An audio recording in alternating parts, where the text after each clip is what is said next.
fantastic, Kristin. How are you holding up?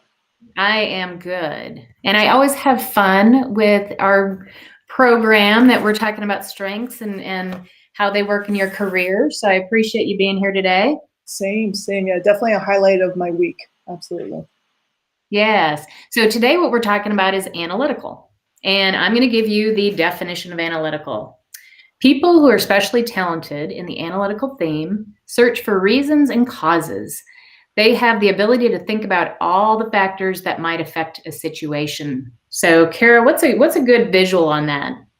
I like to think of our analytical theme high friends like a algebraic expression. So you're like, if this, then that. So really that cause and effect thinking that I so value because I don't operate naturally that way. So really appreciate my analytical theme high friends. Yeah, so my analytical is number 9. So I definitely pull from it. It's not one that is as just, automatic for me, but I can definitely feel when I'm getting drawn into that strength, when I have a project that obviously I've got to go in and do analysis on. For sure. Yeah, and it's number 29 for me. So I very much seek out in my powerful partnerships those with a high analytical theme. Awesome. So can you give me an example of how analytical might show up in work?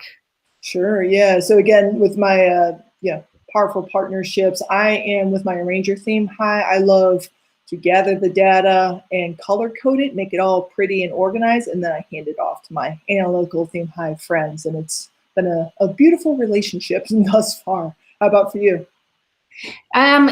For me, I think of Missouri when I think of analytical. It's kind of the show me state, and people high in analytical a lot of times will ask the question why.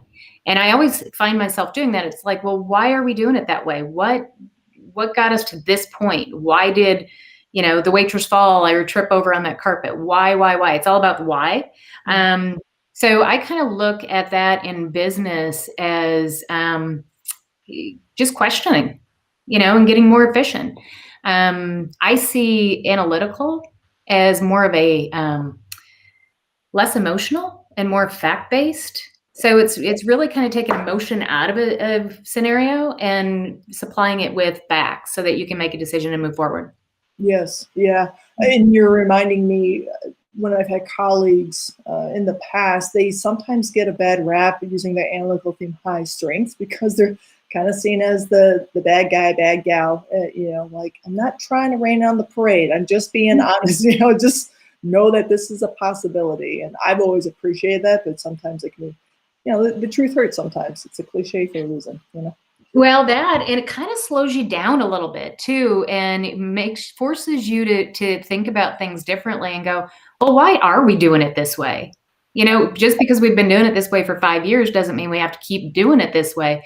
So I agree with you. I've gotten in trouble myself for this theme. So it makes me kind of crack up, but it does. It's like, and I got to tell you, with me high in Activator and Arranger, I have a need for speed. So I appreciate that my analytical sometimes does slow me down, and it makes me kind of take a pause and take a breath and go, well, hold on. Why are you doing it this way, Kristin? So not only am I asking other people, I'm asking myself that too once in a while. Yeah. I love it. It actually reminds me of the word hegemony. And so thinking about, hegemony, like just that's the way we've always done it.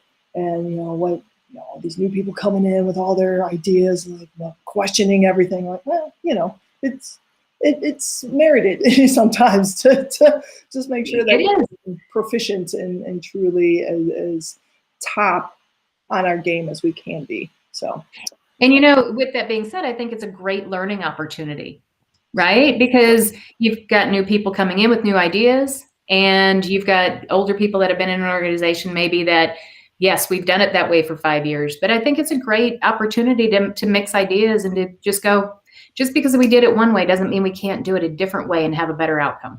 So absolutely. I love that. Absolutely. Yeah. So the next part is, what can we ask of more? That's as far as you have analytical, can you raise your hand and work so that you can get more work that you love?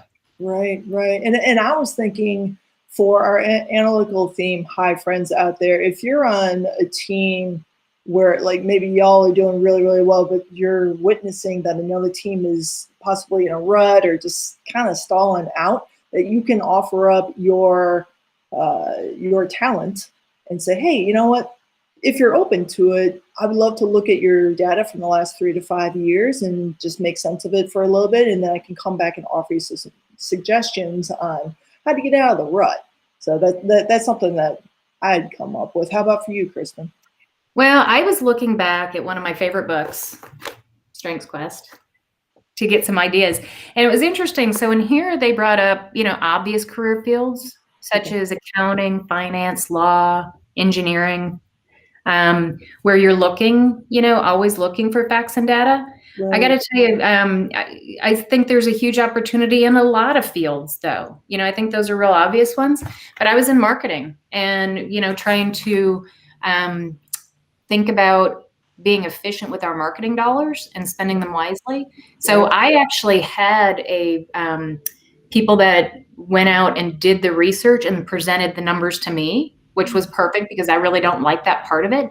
But it did give me an opportunity to analyze what they brought to me. So I was looking at a little bit higher level, but I loved that. And I loved having somebody come to me with, here are the numbers, that then I could ask the questions, but why?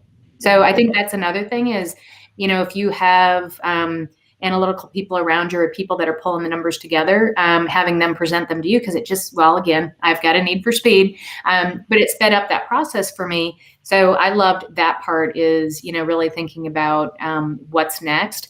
And I also look at analytical kind of as it's a now. In my mind, it's a now theme in that we're taking data that is already there. Mm-hmm.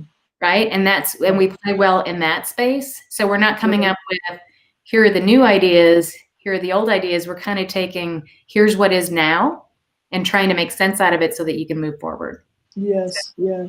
And I love that you offer up the opportunity for somebody to offer an opportunity for your fellow colleagues to also fill their cup. If they are also analytical theme high, when we operate from our strengths, it fills our cup, it energizes us, and you just naturally have a more efficient team moving forward. So, right. And, you and I were talking a little bit earlier about, because of the strengths that I have that come before my analytical, it definitely dictates how I like to use my analytical, in that I love having other people that have thought more deeply about this bring me the information so that I can think about it in a different way and have that speed up for me so that I'm not down in the weeds forever, because that's not where I play well. Right. Absolutely. Awesome. Yeah. Always a joy, Kristin. Always a joy. Yeah. And I just love, digging into these strengths and even learning more about myself as we talk through this. So thank you so much. Right back at you.